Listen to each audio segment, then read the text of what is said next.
Olá, turma, tudo bem com vocês? Estão ligados aqui no canal do blog no YouTube. Hoje eu estou com a alegria de poder estar recebendo um campeão estadual que faz um trabalho espetacular, que é o professor Ramon. E detalhe, cearense da gema, tá? A gente tem que valorizar.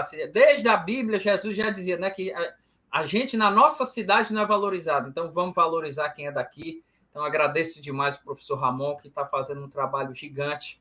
E agradeço mais a presença dele. Professor, muito obrigado pela presença. Parabéns pelo título, eu sei que foi difícil, árduo, não é fácil, e principalmente não deve ser fácil comandar um elenco de garotos, de adolescentes, professor querendo jogar bola com rede social e estudo para fazer. Obrigado, professor. Valeu, Kempis, obrigado, né? Primeiramente, boa tarde para você, boa tarde a todos.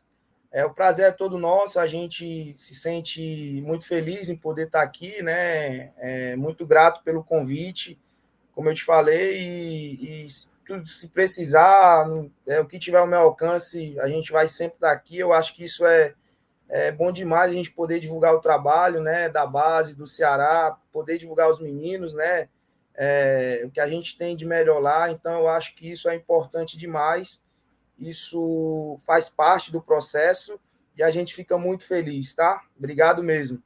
Valeu, professor. Professor, uma pergunta, acho que todo mundo, quando a gente fala com alguém da base, quem é que está arrebentando lá? Quem é que vai para o profissional? Eu acho que você deve escutar muito isso, todo mundo querendo saber quem está lá. Eu queria que você me dissesse, é óbvio que fica até chato, mas se você puder dizer, obviamente, mas que é ruim você escolher uma pessoa, dois ou três, vai dizer, rapaz, esse aqui vai ser um craque. Mas como é que você vê o elenco do Ceará, professor, o elenco sub-17? O que você pode dizer para o torcedor do Ceará, o torcedor que gosta de categoria de base, o que você pode dizer desse elenco? A gente tem um elenco bastante forte, né? A gente consegue enxergar isso, né? Muita coisa a evoluir, muita coisa para os meninos melhorarem, mas isso faz parte da idade, isso faz parte da categoria. Mas a gente vê um grupo bem promissor, né? A gente vê um grupo bem promissor, a gente vê uma rapaziada bem focada no que quer. Eu acho que isso é o que deixa a gente mais feliz, que a gente vê eles competirem, eles serem pessoas competitivas, né? Eles enxergarem o desafio e eles quererem a qualquer custo vencer aquilo dali, provar que eles são capazes. Então, eu acho que isso, no atleta de alto nível, isso é uma das coisas que eu vejo como principal fator para que ele consiga ter sucesso, né? Porque se você tem uma mentalidade forte, eu acho que você vai conseguir chegar onde você quer. Então, eu Quando vejo você isso nos meninos. Pode falar, Campos. Professor, quando você fala em competitividade, a sensação que eu digo é que os meninos entram em campo ou trabalham, né? A gente pode dizer que eles já trabalham, né, professor? Apesar de ter 16, 15 anos, eles já entram com o intuito de trabalhar mesmo no sentido de é aquilo dali que eu tenho que fazer.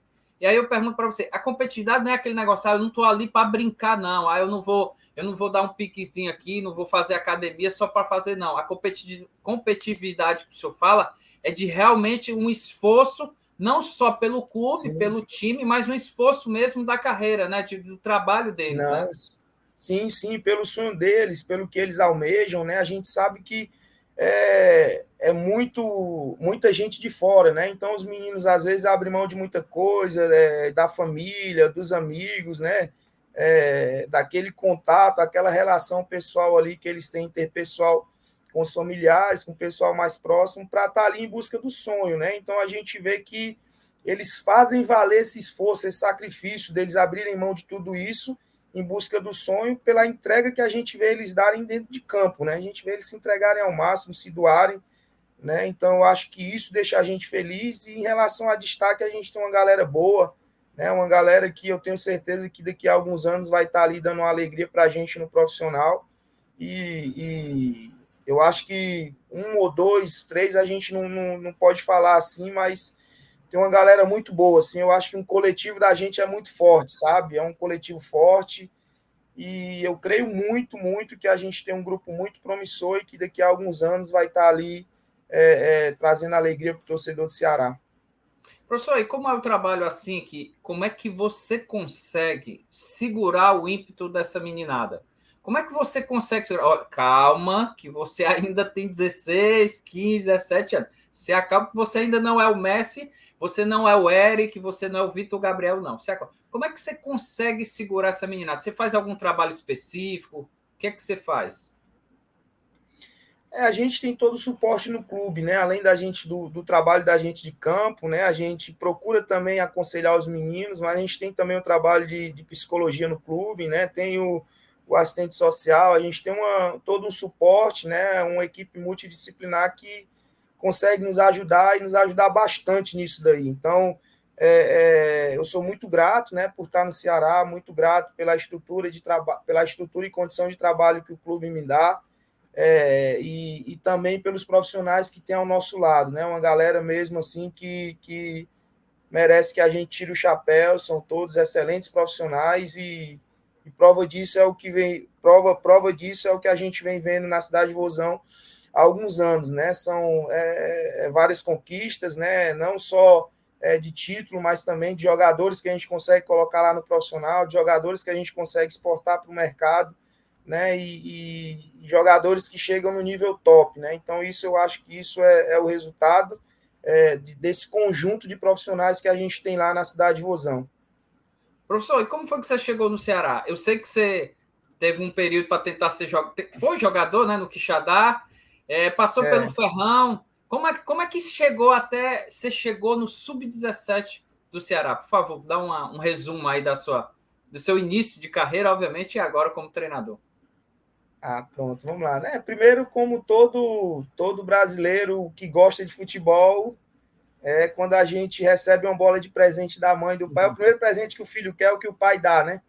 É sempre uma bola. Então, aquilo dali já nasceu aquela paixão. E a gente tentou, né? Mas eu costumo falar que tudo acontece com permissão de Deus. E aí, Deus não queria que eu tivesse ali como jogador. Então, fui trilhando outro caminho ali para treinador.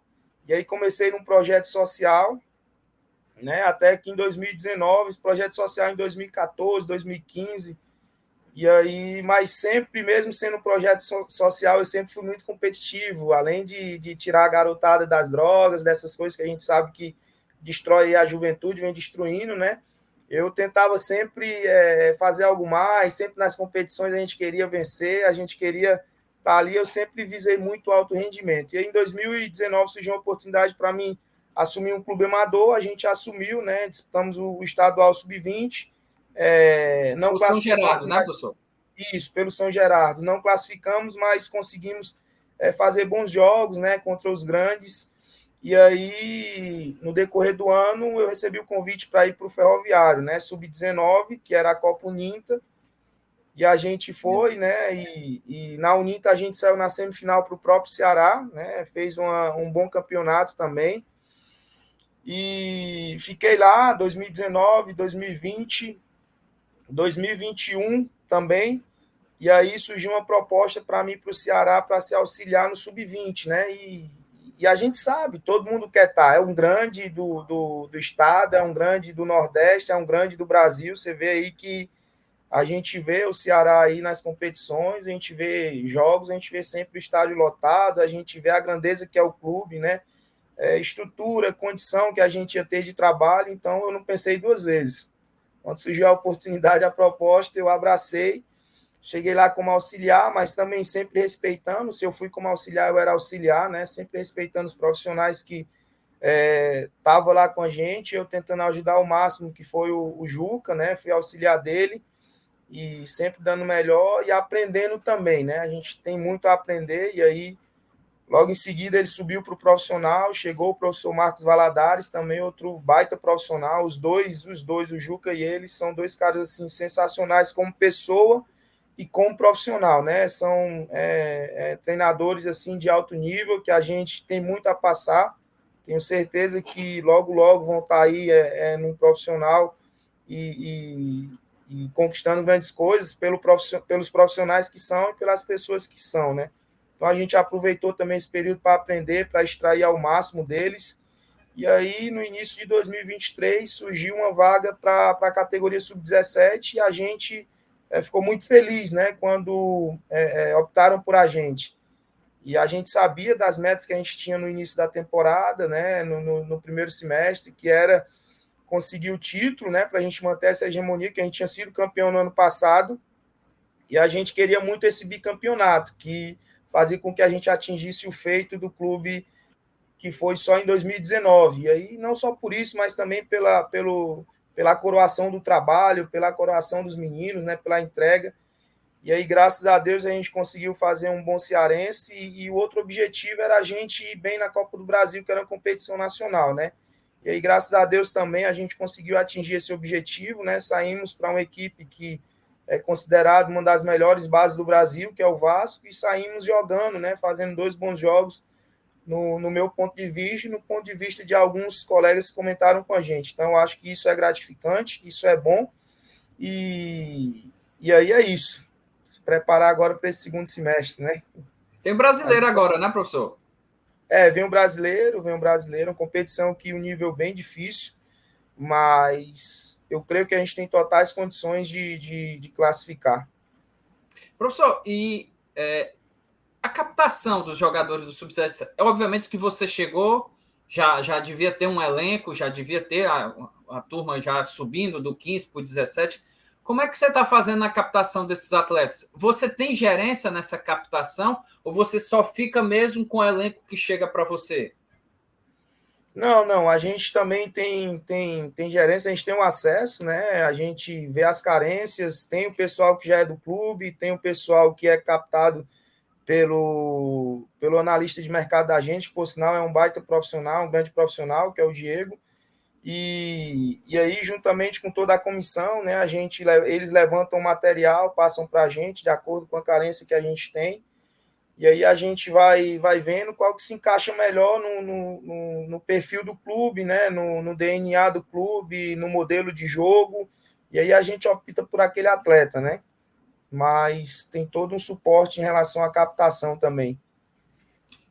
Mas aí então a última palavra é sua? Você é que define lá o jogador, por exemplo, só uma suposição, um exemplo qualquer. Você está precisando hoje de um lateral esquerdo para o brasileiro. Aí o analista traz para você, ele diz: olha, eu tenho esses aqui, eu vi um garoto ali e tal. Obviamente tem das escolinhas também, deve aparecer alguma coisa, uma peneirada.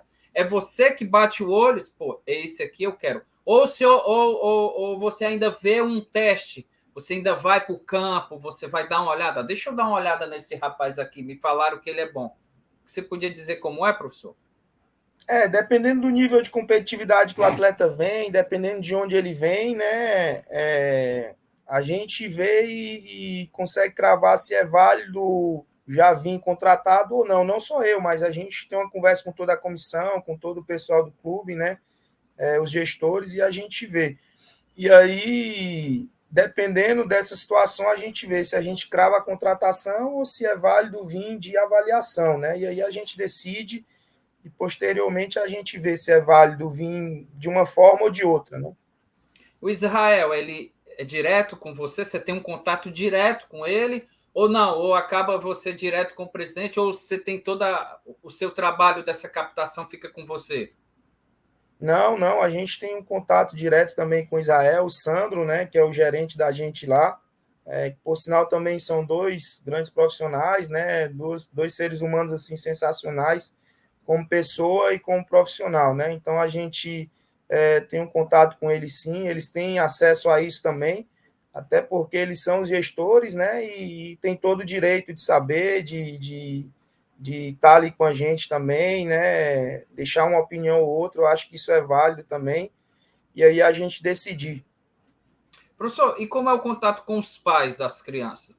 Desculpa, dos garotos, da galera. Como é que você faz esse trabalho? É que eu imagino que, nossa, o que deve ter de pedido para que o jogador seja titular, eu imagino, pelo menos relacionado e tal. Se você pudesse falar um pouco mais esse seu trabalho, que deve ser, nossa, eu imagino como deve ser difícil tratar o trabalho com os pais. A gente tenta ser o mais profissional possível, né? A gente procura ser o mais profissional possível e eu acho que tem que ter essa relação, eu acho que com respeito também, porque querendo ou não, a gente está ali comandando o filho deles e se a gente não tratá-los bem, tanto os filhos como os pais, eu acho que na questão da nossa gestão de campo com os meninos, eu acho que a gente perde, né? E a gente respeita, a gente sabe que tem um sentimento ali, a gente sabe que, às vezes, no calor do momento, eles acabam se excedendo um pouco, mas a gente tenta administrar isso da melhor maneira possível, né? E tratá-los da melhor maneira possível. Acho que eu sou pai também, né? Eu não sei se você é pai, a gente sabe que quando puxa ali para o lado do nosso filho, a gente às vezes perde um pouco a razão e age muito pela emoção. E aí acaba agindo de uma maneira que a gente depois, quando a gente está mais calmo, que a gente coloca a razão ali na frente, a gente consegue ver que a gente errou e eu acho que é isso. A gente precisa ter isso também, ter esse pensamento e é válido também essa relação ser uma relação boa, né? Nunca tive problema com nenhum, não. Professor, você fala muito no lado profissional, a gente ouve muito isso, né? Não só lá no lado, no elenco principal, mas em base, a gente tem um lado profissional, mas tem um lado humano também, né, professor? Ainda mais você Sim, falou que sim. tem um lado de pai, né? Mas tem um lado humano também para você perceber que alguns garotos. Certa vez eu estava aí na cidade de Vozão, eu fui fazer um trabalho para um material sobre categoria de base. Aí eu vi a assistente social e ela falando que tinha um garoto, uma época, que estava muito bem, o garoto, mas de uma hora para outra ele passou a ter problemas, sendo expulso de jogos e tal. E depois foi se descobrir que ele tinha perdido a mãe. E ele estava com aquilo para ele dentro e não colocava para fora, né? Foi muito, depois de um bom tempo foi que ele acabou revelando. Como é que você trabalha também esse lado humano, professor? Eu sei que tem o lado psicológico, tem o lado da assistência social, mas o principal, né, você ter o treinador que também possa enxergar aquele potencial atleta e que a gente sabe que existe uma vida pessoal e, como você falou, né, muitos moram fora e vêm para cá, largam tudo para conquistar um grande objetivo. A gente tenta abraçar os meninos da melhor forma possível, né? A gente tenta entender o contexto que eles estavam inseridos antes de chegar no clube, né? Os que são de fora, o pessoal que é daqui, que é do estado, que é da cidade aqui, ou que é das cidades próximas, a gente procura também saber, conhecer um pouco da história deles e dentro disso a gente tenta ajudar ao máximo. A gente sabe que o contexto que a maioria deles está inserida é um contexto difícil, é um contexto complicado e eu acho que o atleta ele tem o lado mental, o técnico, o tático e o físico, né? E eu acho que se o mental dele não tiver bom, eu tenho total certeza que isso vai interferir na parte técnica dele, né? Na parte tática, quando a gente vai passando alguma informação, na parte física também, porque ele não vai conseguir render, ele não vai conseguir, ele vai estar ali de corpo, mas a mente dele provavelmente vai estar fora, né? Então, eu acho que se a gente não conseguir administrar isso, tentar conhecer, tentar ajudar da melhor forma possível, porque às vezes também muitos não gostam de estar ali indo na psicologia do clube, muitos, isso é da idade deles, da idade, Claro. eles não conseguem entender, aceitar, acham que não precisam, mesmo a gente sabendo que precisa, porque a pressão em cima deles é muito grande, né? A gente sabe que a pressão para que eles consigam chegar é muito grande, né? Não só deles, mas também da família. E às vezes eles mesmos se cobram muito pelo fato de eles estarem inseridos num contexto muito difícil e eles acharem que a única saída para aquilo ali vai ser eles dando certo, né? Então, eles têm que entender isso, que é importante, às vezes, eles procurarem ajuda quando eles estiverem passando por essa situação aí que prejudica o lado mental deles e isso, por consequência, vai atrapalhar eles dentro de campo, né? E a gente, no nosso papel de treinador, a gente tenta ajudar também, não só na parte de campo, mas às vezes com conselho, com a conversa, trazer para perto, fazer eles se sentirem à vontade, né? Porque eu acho que quando a pessoa ela se sente à vontade, ela consegue pedir ajuda em relação ao que ela está passando. E é isso. É isso que a gente tenta fazer. Professor, como é a sua rotina? Eu sei que a rotina de um treinador profissional, que obviamente eu tenho mais contato, eu já conversei com alguns treinadores, eles falam que é uma rotina de quase 16 horas por dia de trabalho, acordam já trabalhando, vendo vídeo, isso eu estou falando do profissional, queria que você falasse, que eu tenho essa curiosidade de uma categoria como a Sub-17, que é de por sinal, a gente fala já sobre isso, que eu acho que a categoria sub-17 é aquela mesmo que é o depois do sub-15, é o antes do sub-20. Então, é a que define a vida da pessoa, né, do adolescente. Se ele realmente vai para ser jogador ou se ele realmente vai buscar outros meios. Mas eu queria muito que você pudesse falar, professor, como é a sua rotina, como é o seu dia a dia. Você todo dia trabalha, você tem um dia de folga, dá para ficar com a família. Durante o dia você consegue dormir depois do almoço, professor? Todos os dias a gente trabalha, né? Geralmente a gente está, como agora a gente não está em período de competição, a gente teve uma folga depois da final, né? E aí a gente vai voltar agora para uma competição que a gente está tendo, que é uma sub-16, e a gente vai conseguir ter um jogo só por semana. Então a gente consegue ter um dia de folga, né? Mas em relação aos trabalhos, eles são diários, né? Em relação à rotina de jogos e de contratações, como você falou, ela também passa pela gente. A gente também procura assistir muito jogo, né? Assistir jogo do adversário, além do analista da gente que tem para fazer esse trabalho, né? O analista de desempenho, que é o Ícaro, também é um baita profissional. A gente também procura, junto com a comissão, com o Juliano, que é o nosso auxiliar, que também é outro cara sensacional, a gente procura assistir ao máximo de jogos possíveis, tanto para a gente conseguir ver alguma possível contratação, como também para a gente estudar um adversário, e isso acaba que fazendo com que a nossa rotina ela seja uma rotina muito meio que louca, assim, né? A gente muito ocupado, às vezes em casa a gente está trabalhando, né? Então, o tempo para a família a gente tem, às vezes acaba que sendo pouco, mas é o preço que a gente paga, né? O preço pelo que a gente escolheu, a gente tem que ter consciência disso, mas também a gente tenta priorizar a família, porque eles é os que estão com a gente em todos os momentos, né? Nos momentos bons, nos momentos ruins, então eu acho que a gente também tem que ter essa consciência e ter essa maturidade para saber dividir bem o tempo, curtir eles, né? Tem uma filha que fez 3 anos agora e é uma fase que, para mim, ela é tudo, né? Então a gente tenta aproveitar também ao máximo. Minha esposa também, a gente tenta conciliar e aproveitar a família ao máximo também, porque isso nos fortalece, isso nos ajuda, isso nos dá ânimo para que a gente venha conseguir lutar e chegar no nosso objetivo, né?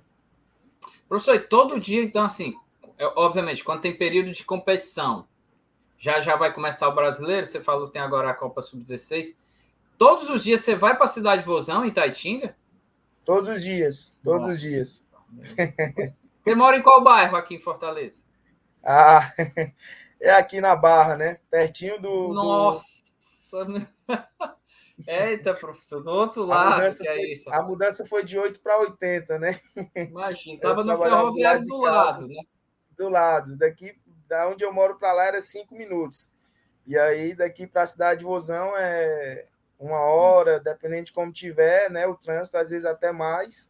Dependendo do dia, a gente consegue tirar até um pouquinho menos, mas essa é a nossa rotina. Mas é o preço que se paga. Eu fico, mesmo com tudo isso, eu fico feliz, porque eu estou num clube que me dá todo um suporte, eu estou num clube grande, eu estou na melhor base do Nordeste, então isso deixa a gente muito feliz e isso também nos dá ânimo e força para que a gente venha ter essa luta diária com vontade para a gente sempre conquistar algo mais, né? Professor, muitos falam que é o que eu falei na pergunta anterior. A categoria sub-17, né, é uma categoria que fica na intermediário, né? É aquela que realmente alguns podem. É o que define praticamente, né? Muitos falam, obviamente sub-20 também, mas sub-17 porque está ali no limite de você seguir a carreira, de dar o outro passo para o sub-20, ou de realmente se aquietar e buscar um ramo, seja na parte acadêmica, na parte mesmo de outro tipo de trabalho. Você lida com isso também diariamente com alguns jogadores que não, professor, eu acho que é melhor eu seguir aqui, meu pai está pressionando. Como é que você lida com isso, professor?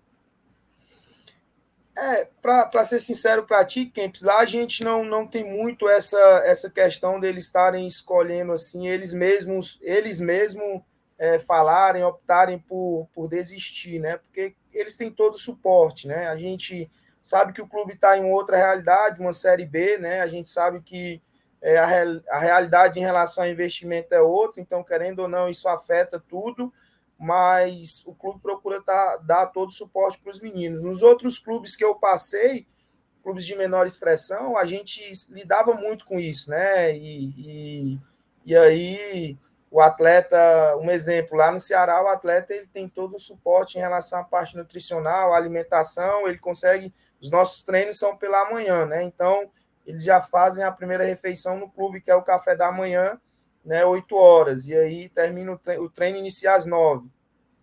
E aí termina o treino, eles têm o almoço 11h30. Depois do almoço, eles têm um lanche 1h30 da tarde. Depois do lanche, eles têm um jantar 5h30 e 8 horas da noite eles têm uma ceia. Então, em relação a isso, eles têm um suporte. Já em outros clubes que eu passei, eles não tinham. Então, às vezes, nem dinheiro da passagem o atleta tinha para ir treinar. E já aconteceu da gente mesmo ajudar esse atleta, né? Chegar e ajudar, não, vai lá e tal, para a gente, porque a gente mais o lado humano também, você querer ver alguém vencer, né? Então já aconteceu muitas vezes da gente mesmo fazer isso. E por eles não terem esse suporte, às vezes chegavam num certo ponto que eles mesmos falavam, não, professor, não dá, a cobrança está muito grande, eu preciso trabalhar, senão eu não consigo levar nada para dentro de casa, meus pais estão desempregados, e aí por aí vai. Então, a gente via muito isso nesses clubes menores. Lá a gente não tem tanto isso, porque os meninos têm tudo, né? Então, eles procuram mesmo focar muito no sonho deles. Claro que tem outras dificuldades, que é normal, em todo canto, tanto aqui como eu tenho uma visão comigo que aqui, como no Real Madrid, a gente vai ter problemas, né? Cada um com as suas proporções. Mas problema vai ter em todo lugar. Então, eu acho que é isso. Perfeito, professor. Professor, falando só um pouco agora de tática, para a gente encerrar, como é que você trabalha essa parte da tática? Tem 4-3-3, você lê sobre isso, existe alguma coisa já no Ceará? Olha, a gente quer um modelo de jogo. O profissional tá sofrendo isso há 2 anos, né? Desde a saída do Guto, se queria um estilo de jogo e tal, ainda não conseguiu chegar. O Barroca está tentando implantar. Como é na base? Você tem um estilo de jogo para uma formação, uma ideia de jogo já definida? A base do Ceará já tem uma ideia de jogo definida? A gente tem sim, a gente tem um documento orientador, a gente tem alguma coisa a seguir, mas a gente tem total liberdade para a gente, às vezes, dependendo do adversário, a gente criar uma situação que a gente consiga anular o adversário, né? Anular os pontos fortes deles e a gente potencializar aquilo que a gente tem de melhor. Mas toda estrutura de jogo, 4-3-3, 4-2-3-1, né? 5-3-2, e aí por aí vai, sempre eu acho que isso vai se encaixar muito com o atleta que você tem no seu elenco, né? A característica do atleta ele vai fazer com que você defina em relação a isso. Acho que isso é importante demais, porque às vezes você vai colocar um atleta em uma determinada função e ele não tem característica para aquilo, né? Então você precisa enxergar muito bem isso para que você não prejudique o atleta, não prejudique o seu modelo, não prejudique o seu time na competição, no jogo. Então, acho que isso é importante demais você ter essa ciência também. Professor, como é que eu posso dizer? Por favor, acabe aqui um clichê. Existe um clichê na mídia de que na base os treinadores ou as pessoas da base, os gerentes da base, diz que é para os jogadores não driblar mais, que é só toque de bola, que é isso, que não cobram mais falta, que não tem mais isso, é só mesma tática. Por favor, me diga, existe isso mesmo? É só uma conversa para tentar justificar um erro que acontece no profissional? Não, Kempis, eu não vejo assim, né? Eu acho que o futebol ele evoluiu, né? Muita coisa no futebol ele evoluiu. Então eu acho que existe sim alguns setores do campo que você tem que optar por fazer o mais simples. Existe sim o momento do drible, existe o momento que que o atleta vai jogar em um toque, existe o momento que o atleta vai ter que ir para o drible, mas aí é muita coisa envolvida, né? Para te dar um exemplo bem prático, às vezes o atleta ele quer ir para o drible, sendo que além do marcador que está nele, tem uma cobertura próxima. Então, às vezes não é válido ele fazer isso, é válido ele passar para o companheiro e aí atacar um espaço, posicionar melhor, se ajustar no espaço, e aí é uma série de coisas. Então, eu acho que isso é conversa, não existe, não. Pelo menos assim, né? No meu contexto, no que eu vejo, no que eu vivo, eu não consigo ver isso. Eu acho que o nosso papel como treinador é conscientizar eles, é passar as ferramentas para eles entenderem a melhor ação para aquele momento do jogo. Se é o drible, se é passar a bola, se é jogar em um toque, se é conduzir, aí é perceber o que o jogo pede, né? Você perceber o que o jogo pede. Então, você treina drible, você treina tudo. Isso é só conversa de gente que não entende de base e fica apontando sem entender de nada e acaba falando besteira. É isso mesmo, né? Não, sim, a gente procura treinar em relação à opinião, né? Cada um cria a sua, cada um É tem que a cria o sua azeite, né? Pô, você dizer que o pessoal é, na base não dribla, pelo amor de Deus, minha gente, como é que vocês sabem disso?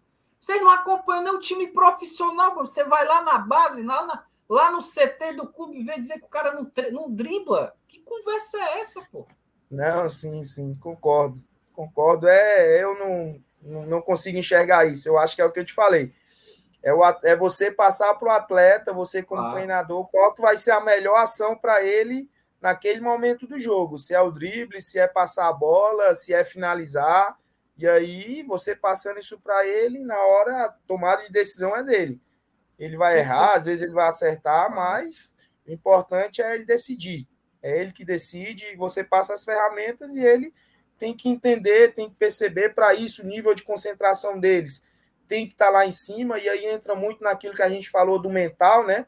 Às vezes, se ele não tiver com o mental tranquilo, se ele não tiver com a mente forte em relação ao jogo, focado naquilo ali, provavelmente o nível de acerto dele vai ser bem pequeno. Perfeito. Professor, estamos acabando. Queria só um tema, mais um, só para finalizar. Essa parte de empresário, professor. Muitos falam que há demais hoje no futebol brasileiro. Como é que você lida com essa parte de empresário que chega, que já pega um garoto com 15, 16 anos, já está lá, você vai assinar aqui comigo, mas está aqui já uma chuteira da Nike, uma chuteira da Puma, uma roupa, alguma coisa. Como é que você lida com isso? E você percebe isso ou é mais um clichê desses que já inventam para a gente? Não, a gente sabe, a gente vê que tem, né? Tem muito disso, mas eu acho que, independente de qualquer coisa, o atleta ele precisa perceber e entender que o melhor empresário dele vai ser ele, né? Eu acho que o desempenho dele, o performar dele nos treinos, o performar dele nos jogos, vai fazer com que ele cresça, e eu acho que a gente tentar controlar isso ao máximo, né? Para que os meninos não deixem subir para a cabeça, e aí isso atrapalhe eles no decorrer da carreira, como a gente sabe que a gente viu muitos se perderem por conta disso, né? Sem dúvida, professor. Isso aconteceu muito. E você faz esse trabalho, né, professor? Você orienta, né, os meninos, que eu acredito que o que deve chegar, né, para eles e tal. Ah, mas eu recebi. Ah, um cara foi falar com meu pai, minha mãe. Você sempre tenta orientar, né, professor? Não, sim, a gente sempre tenta alertar, tenta orientar e tenta conscientizar eles do que é bom, do que não é, né? E passar para eles a nossa opinião, mas também deixando eles completamente livres para decidir, né? Eu acho que isso é válido, isso também faz parte do processo, né? Mas eles precisam ter consciência que isso não pode atrapalhar eles nos treinos, nos jogos, no performar dele, porque se isso atrapalhar, vai chegar uma hora que eles vão ficar pelo caminho, né? O funil, ele, nessa idade, ele vai apertando, e realmente só quem só vai permanecer quem tiver realmente focado, se entregar, se doar ao máximo e realmente procurar evoluir dia a dia. Professor, para finalizar, quais são os objetivos do professor Ramon Soares?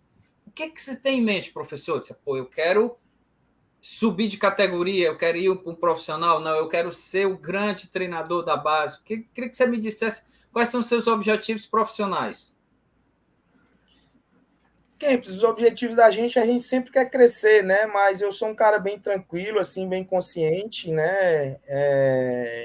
Assim, eu acho que tudo tem seu tempo, tudo tem sua hora. Eu costumo falar que Deus, ele sabe de todas as coisas. E eu cheguei no clube como auxiliar, hoje estou muito feliz como treinador do 17, muito feliz mesmo, assim, muito satisfeito, né? A gente tem uma galera muito boa lá no clube, assim, uma comissão muito boa no 17, o pessoal do 20, né? O professor Alisson também é um baita profissional, um baita pessoa, um grande ser humano, a comissão do 20 toda, né? O Rangel, o Maranhão, o pessoal ali que está ali, o professor Laures, que chegou agora, né? o William, a gente tem o Sandro também, o gerente, tem o pessoal da supervisão, o Charles, tem uma galera assim muito boa lá na cidade de Vozão, galera mesmo assim, nível profissional muito, muito bom mesmo. E eu acho que tudo tem seu tempo, tudo tem sua hora. Como eu falei, estou feliz demais no Sub-17, né? A gente pensa sempre em crescer, pensa sempre em um dia chegar no profissional, né? Poder treinar um clube profissional, a gente pensa assim, mas eu estou bem tranquilo em relação a isso e bem paciente. O foco é total no 17 e creio muito que a gente vai conseguir atingir os objetivos desse segundo semestre.